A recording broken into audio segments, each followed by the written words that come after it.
but you're actually bringing into existence a human who didn't previously exist. And where that becomes problematic is human beings are subjects, not objects.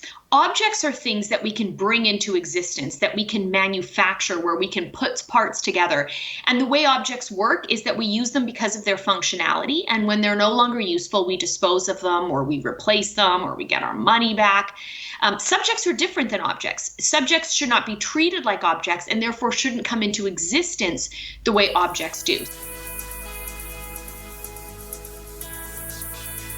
Stephanie Gray Connors, author of Conceived by Science, Thinking Carefully and Compassionately About Infertility and IVF. Welcome, and thanks for being with us. Thanks for having me on. Congratulations on the new baby. You thought I was going to say book, but I said baby. Giving birth to a book is kind of like giving birth to a baby. They both have their challenges, but it's sweet relief when it's done. Yeah, right. And eventually the book will move into the past. The baby's never going to. That's right. Well, also congratulations on the book. I know this has been a long time project of yours. And we do want to think carefully and compassionately about infertility and IVF. But I want to start, and I'm sure you'll be doing lots and lots of interviews on this. But first of all, I want to start by asking you what kind of question this is. Meaning, is this a question for the Catholic faithful, a religious question, like the question of whether or not, transubstantiation or consubstantiation happens, in the Eucharist? So is it a religious question for Catholics, or does it have a level of interest, a meaning beyond just the Catholic conversation? Great. I would say it definitely has an interest in a meaning beyond. On one hand, we could say really this is a question that pertains to the topic of human rights, because it involves the most vulnerable of our kind, children, preborn children as well as born children, and how we treat them and what they have a right to, and that they not be used. There is a religious element to this debate and topic, and that's certainly what I dive into very explicitly in my book. I make a lot of different religious references, although I don't think it needs to be specific to the Catholic faith so much as Christianity in general. Mm-hmm. You can make a case against IVF. But even without a religious worldview, there are reasons to be concerned about how IVF is practiced. Okay, so the average person, however, is going to say, well, first of all, what's IVF? I mean, like, what is this process that you're objecting to, and is it any kind of conception that doesn't just happen in the natural way? So in vitro fertilization basically involves taking the sperm and the egg outside of the body instead of the husband giving his sperm to his wife during an act of sex and her eggs receiving the sperm within her body. It's really the husband providing a sperm sample to a lab extracting eggs from a woman and putting those together in a petri dish so that the resulting child comes into existence not beneath the mother's heart, but in a glass dish. And so the problem with it at its heart, although we're going to dive into this more, is that it's manufacturing a human being into existence at the hands of a stranger, as opposed to receiving a human from an act of love between spouses in marriage. Why is this different from other medical interventions, though? Because if my child, can't breathe, then I'm perfectly willing to let medical professionals take the child away from me and do all kinds of things that don't occur in nature to get the child to breathe. Why is this different than that? Great question. So to have concerns about IVF is to not be against or concerned about the use of technology in general. The whole reason we use certain aspects of technology, such as maybe a breathing machine or a pacemaker if you have heart issues, is that these are things which are addressing a human part and restoring it to its proper function so that it can achieve its proper end. So a heart that isn't beating should be beating, so you get a pacemaker. Or if you're having trouble breathing, then something is going to aid your breathing. Your body is supposed to breathe. The difference with using technology to create life is that you're no longer restoring a part to its normal function, but you're actually bringing into existence a human who didn't previously exist. And where that becomes problematic is human beings are subjects, not objects. Objects are things that we can bring into existence, that we can manufacture, where we can put parts together. And the way objects work is that we use them because of their functionality. And when they're no longer useful, we dispose of them, or we replace them, or we get our money back. Subjects are different than objects. Subjects should not be treated like objects, and therefore shouldn't come into existence the way objects do. So the problem with the technology of IVF is that it's not correcting an underlying problem and restoring the body to the function it normally should have, the way, let's say, a pacemaker would or some breathing device would. Having said that, there are approaches of technology that would be acceptable morally when it comes to trying to establish a pregnancy. Okay. If, for example, a woman's ovaries are not ovulating, then she can take medicine that would cause her body part, the ovary, to do what it should do, release an egg. If her fallopian tubes are blocked, she can have surgery to unblock the fallopian tube so the sperm, the egg, and the embryos can travel through the fallopian tube as designed. So using technology to aid the sexual act in achieving its end of pregnancy is acceptable. But replacing the act of sex entirely so that you manufacture a human being into existence in a way they would normally not come into existence is overriding nature entirely and not correcting some pathology, but creating a whole new method of manufacturing an individual into existence. So it's all of what you said so far is related to the child as a person, and that it's a violation of that person to bring that person into existence in a way that's beneath what that person deserves. But what about the did I say that wrong, or do you look like you wanted to correct me? Yeah, I think I appreciate what you said there. I think that's good. And the point we want to get across related to what you've just said is that because persons are subjects and not objects, we cannot claim a right to another individual. So, for example, I see, yeah. If I were to say to someone, why is slavery wrong? You know, we all agree it's wrong. Why is it wrong? Well, the reason that it's wrong is it treats one group of human beings, those who are enslaved, as though they are objects, not subjects. It creates a relationship where you have superiority and inferiority rather than equality, and in which the party that is superior, or at least behaving superiorly, is acting as though they have a right to the party that is treated in an inferior manner. And so the whole response as people of goodwill to that is to say, whoa, that's wrong. We may not claim a right to another. We may not claim ownership to another. The human person is a gift from God, not someone we can claim a right to. So therefore, if that's true in that context, that means as much as it is a good and normal desire for someone to have a child, we may not claim a right to a child. Yeah. Okay. In the same way, as much as it is a good and ordered desire to want a spouse, we can't claim, I have a right to marry this man. He may be a gift that has to agree to marry me and me to agree to marry him. Okay, fair enough. There are lots of people who take a common sense approach to the single cell human life. And the common sense approach, I do not believe is correct, but it is what the current kind of common sense of things produces. And that is, you're wrong, Stephanie, to talk about that single-celled organism as a subject. They will say it's a potential subject, but it is not, in fact, a subject. So if an individual says that, then the question we want to ask is, well, what does science say about when a subject comes into existence? If people will agree that you and I are subjects and not objects, When biologically did we begin our lives? Was it 5 years ago, 10 years ago? Was it our birthdays? Was it sometime before our birthdays? And our birthdays really were a change of location. So the question then becomes, if not our birthdays, what point prior to birth? Well, if we say 8 months, or if we say a month before birth, or we say 3 months before birth, or 6 months before Yeah. birth, what is happening a month or 3 months or 6 months prior? Just a maturity, a maturing, a growth and development, a increase in our size.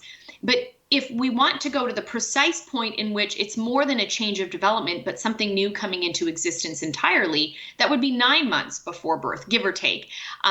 But the point is, what happens 9 months before birth is the moment of fertilization or sperm egg fusion, where prior to that moment, you have human parts, the sperm and the egg, that aren't human beings. But when they come together, the genetic information which distinguishes you from me and each of us from our parents was determined at that moment.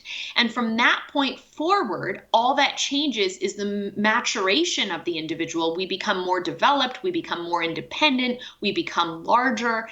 But our identity as different from our parents began biologically, scientifically at the moment of sperm egg fusion. And therefore, that is when a subject comes into existence. And quite frankly, the IVF industry at least acknowledges that, because an IVF specialist is not satisfied with just a sperm sample or just the harvesting of eggs. The one moment an IVF specialist is trying to achieve in the lab is the moment of fertilization. It's not a month prior to birth or 6 months prior to birth. It's what happens 9 months prior to birth, that moment of sperm egg fusion. That's the start of the offspring. You in the book you talk about, I think you use the word commodity and commodification. That is turning what is in fact a subject and a person into a thing or a commodity to be gained. I want to ask you about this because it seems to me that this is a very difficult topic to convince people on. This idea that IVF is wrong, morally wrong, not just a religious violation, but a moral wrong, first and foremost, because it turns a human being into a commodity. And I think there's an emotional reason for that. I want to run it by you. I think that especially young women are treated as a kind of commodity. And for example, they're often put on birth control at a very young age by their parents. So they associate their own body not with the mystery and beauty of their womanhood, but as a kind of problem to be solved, as a kind of commodity to be managed. And then they have to get good grades so they can go to college, because life is a commodity and you want to spend it well and you want to acquire all the goods that make life worthy. And then one thing to add to that is the good of a child when I'm ready on my schedule. I don't think that's accusing this young woman who's been raised this way of anything. It's seeing her as kind of a victim of this commodification, in which she turns around and says, well, I'll just have the baby made when I'm ready. Sure. Certainly we are living in a world in which we are affected by what's going on around us and the mentality around us, and the fact that we are obsessed, for example, with control and doing things on our timelines based on achievement or how other people perceive us has an effect then on some of these other issues. So what I think is really important when discussing this topic is to talk less about what's motivating or what has motivated someone to do IVF, and do they have malicious intentions or do they have good intentions? At the end of the day, that has no bearing overall on whether the act of IVF is right or wrong. It can increase or decrease, you could say, someone's perhaps personal culpability in participation in an immoral act. But at the end of the day, someone could have good motivations and it still be wrong. Someone could have bad motivations and it still be wrong. An example I give in the book is if someone steals my wallet and their intention is to give the money they find in it away to the poor, someone might say, well, they had good intentions with what they did. Indeed, they did have good intentions, but the good intentions they had to share my money with the poor doesn't make the action of stealing my wallet from me moral. Right. And so, in the same way, someone might think, look, I desire to have a child. It's good to have a child. And by the way, if I can plan it around the perfect kind of unraveling of my life as I see fit, that would be ideal. So therefore, IVF works best with that. Maybe they don't think they're doing anything wrong, but the question is, what is the action itself doing? Is it manufacturing another individual? And also, is there, getting to this commodification you're bringing up, the buying and selling of humans, of our gametes, and the treatment of humans as though we are objects. Yeah, yeah. So the child that's created in this way, however, doesn't have a story. Do you see what I'm saying? The mother and father, the doctor, everybody's got a story, but the child doesn't have a story. There's no narrative, and it's very hard for us as human beings to sympathize with a creature that doesn't have a narrative yet, that we can't even, in a certain sense, identify as a creature, at least using our eyes. We'd need microscopes to tell us whether it's there or not. So it strikes me that's one of the things you tried to correct in this book, is to tell the stories of people who are the product. I don't want to say, no, that's not right to say the people who are the product, but the people whose existence is owed to the use of this IVF. Sure. We often, when talking about IVF, think about the people who live with the burden of infertility and the struggles they've been through. And those stories need to be heard. I include very intentionally those stories in my book at the very beginning. I begin with those stories of people who have suffered greatly. And yet, as you point out, we should not overlook the stories of people who have come into existence as a result of IVF. And although some people would understandably say, if they have a good life, that they're grateful for their life and realize if IVF didn't happen, they wouldn't exist, there are other people, and I cite them in the book, who say, look, I can be grateful that I'm alive, but still have concerns about how I came into existence. And I share some really heartbreaking stories of people who were conceived this way. They found out who their biological parents were because their parents who raised them had enlisted sperm sellers and egg sellers and so forth. And they talk about the emotional distress that being conceived this way has caused them, and not, knowing that their biological father doesn't want to meet them, and this desperate yearning they have to know their roots and to know their kin and to know their kinship, and have people who are their biological relatives keep them at arm's length and say, no, I don't want anything to do with you. So there are aspects to this debate that we need to consider that go beyond responding to the crisis in the moment. Certainly, the crisis of infertility demands a response, but what I'm trying to propose is we evaluate which response is the right response. And just because we have an option available to us doesn't mean that it's an ethical option. And so an example I give is you could have 4 individuals, one conceived on their parents' honeymoon that's blissful, one conceived by a hookup, one conceived through the violence of rape, and one conceived through IVF. All 4 individuals have value. They are unrepeatable, irreplaceable, and stamped with God's image in their being, in their very nature. So they are equal, but we would never say the 4 ways those individuals came into existence are equal. We can clearly object to the violence, the hookup, and say, gosh, wouldn't it be great if someone came into existence as a result of their parents' love on their honeymoon, where these 2 people love each other so much they want to see the other continue on in the world through offspring? That's something that's good. But coming into existence as a result, or 2 people rather, having a hookup, or even worse than that, someone committing the act of rape, these are things that are wrong. So if we can object to those methods of someone coming into existence, then why can't we object to the method of IVF, while at the same time not criticizing the individual who comes into existence? All 4 individuals are valuable, all 4 individuals are good, but not all 4 ways they came into existence are equal. Right. And so we can, in a sense, say to them, you didn't get what you deserved. Sure, right, because we deserve to come into existence as the fruit of love, not violence, lust, or manufactured at the hands of a stranger. And one of the problems with the manufacturing thing is this is not the core problem, but it spirals out into these other things. For example, what if we get better at manufacturing? Then we start tinkering with life in a godlike way. What if we don't get better at manufacturing? And so what we start to do is select some to live and some to die.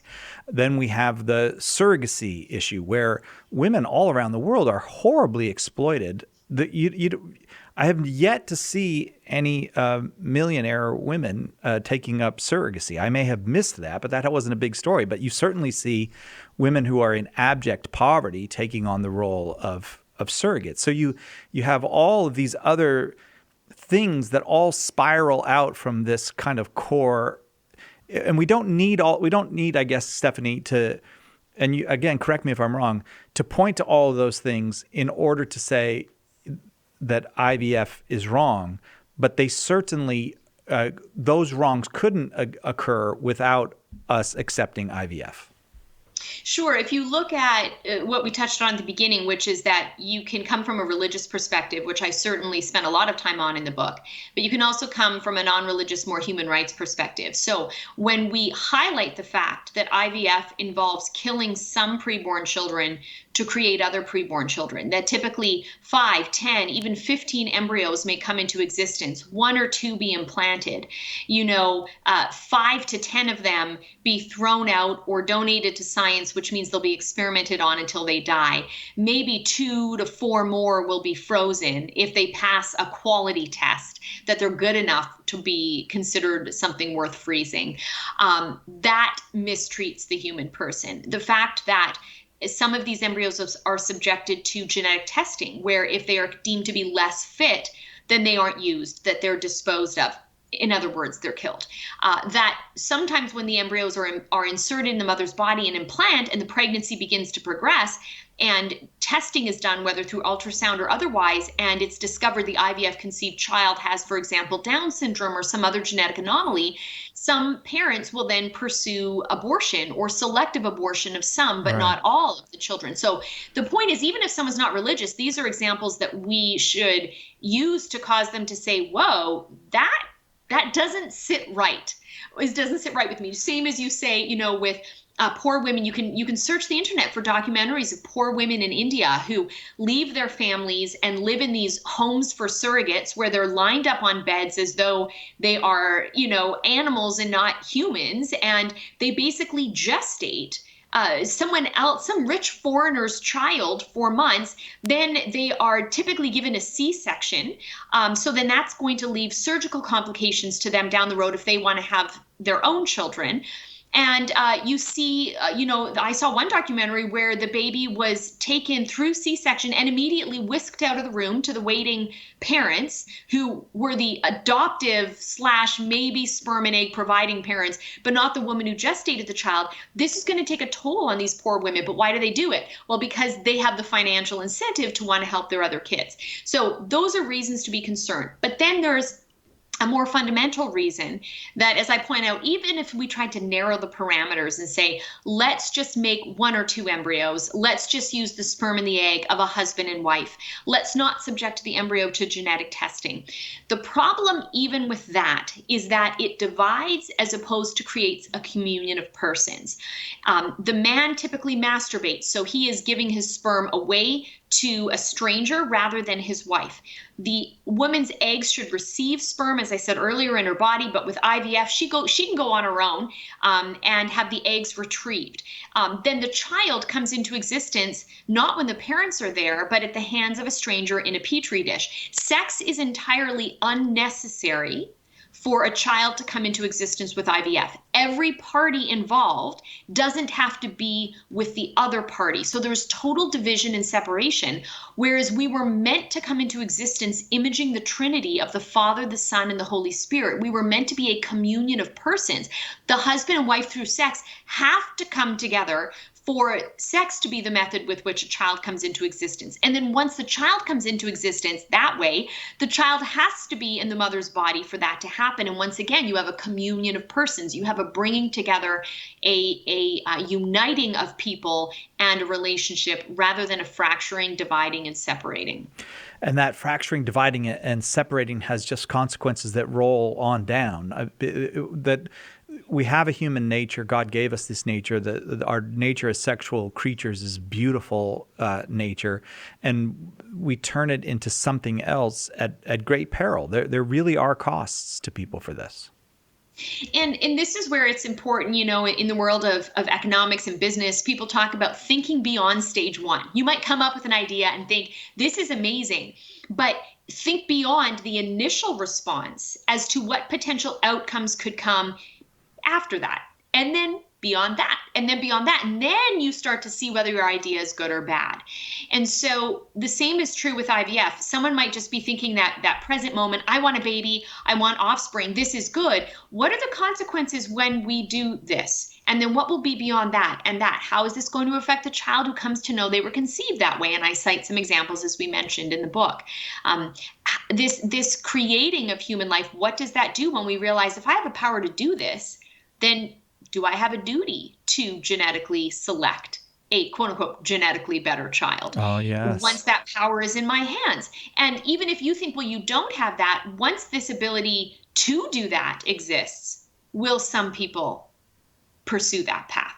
And then on it goes. And what about for the couple who wants to have a child, but maybe one of the spouses is permanently infertile? Maybe the man has absolutely no sperm count. So some people might say, well, in that case, maybe you could get a sperm donor, not a seller. Don't compensate him, and then someone else says, but why not compensate him? If you're going to allow for a third party to provide their sperm, why not give them compensation? And then and on it goes. So someone at the very outset may not expect these other effects to happen. But once you open the door to manufacturing a human person, as opposed to receiving the other as gift, from God, not from our own hands, it changes everything. So having had this experience of writing this book and talking to all these folks, what do you say to the couple who really cannot conceive? For whatever reason, they cannot conceive. What's the answer from your experience of couples who have gone through this, couples who have not gone through this? What's the answer? What do you say to that couple? Sure.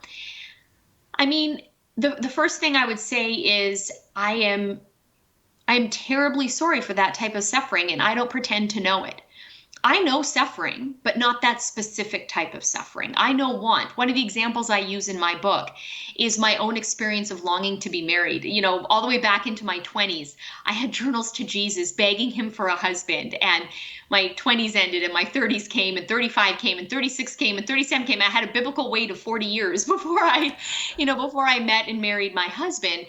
And in all that time, I remember looking at couples who were happily married at church, and my heart would hurt when I would see them, thinking, God, why don't I get that?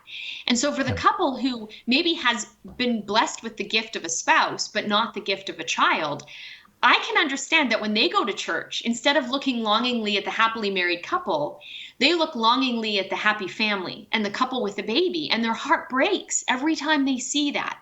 So I think the first thing to say is to acknowledge that as a pain, that is a cross, that is a suffering. And someone may not know that specific suffering, but we can acknowledge that that is something to grieve. The next thing is to know that you're not alone. And that's why in the book, I explicitly sought out friends who gave me permission to share their stories of that being their suffering. So although it wasn't mine, it was theirs.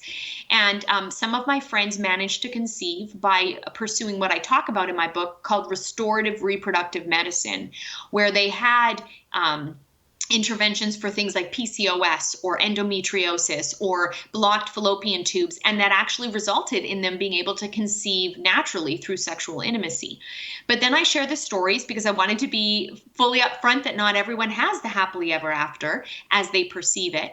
Is I share the stories of people who never conceived but have found fulfillment and joy and purpose in their life without biological children. And for some, that means pursuing spiritual motherhood and fatherhood, as my friend Bethany does, as I really feature her story at the end of my book, which touched me the most of all the interviews that I did. And then I talk about friends of mine who pursued adoption. Some of them pursued fostering, knowing that they would only have those children for a short season. So there are things that we can do. But the point is that we, at the end of the day, don't have full control. So we have to say, okay, what is within the realm of my control? If I have actual known physiological problems, sure, let's go get meds. Let's go get surgery. Let's try to fix it. Whether that works in the end is out of our control. If you want to pursue adoption, open the door to that, start the home interviews and so forth. But it may or may not happen. All we can do is do our best and then surrender it to God's mighty power in hand and see what He wants to unfold in our life. It presents itself as a tremendous temptation, though, this technological power that we have. In so many ways, the technology presents us with new temptations, but this one's certainly there. I imagine that there are also couples in which one part of the pair is quite enthusiastic to do IVF, the other doesn't want to, and then do I owe this to my spouse? And those kinds of questions come up. Sure. Where a couple is not united, there's going to be great stress over this particular matter. And in fact, a dear friend of mine, who's my daughter's godfather, Father Blake Britton, he's an author. You can find him online. And he was, in just promoting my book, he was sharing a story from his own pastoral ministry as a priest, where a couple came to him that were faced with infertility and they wanted to pursue IVF. And he pointed out to them all the problems with going down that path. And very sadly, they pursued that path. And 7 of their children were frozen. And then they came back to him, even though they hadn't listened to his advice. And the husband then shared the wife didn't want to go back for the other children that were in the freezer, even though initially, when they began the process, they had been united that they wanted several children and they would go back for all of them. And so now he's in a situation, whereas the man, he cannot gestate his own children and his wife doesn't want to go back for them. So you have an issue that is so weighty and so grave, in which a couple isn't united. And now it doesn't just affect them. It actually affects real living children who happen to be in a suspended state and prevented from maturing and growing, but they're not dead, because if they were dead, no one would ever go back for a frozen embryo. The very fact that people go back for some frozen embryos is proof that they are alive. So then it becomes a question of, oh my goodness, what are we doing to the youngest of our kind in this very vulnerable state?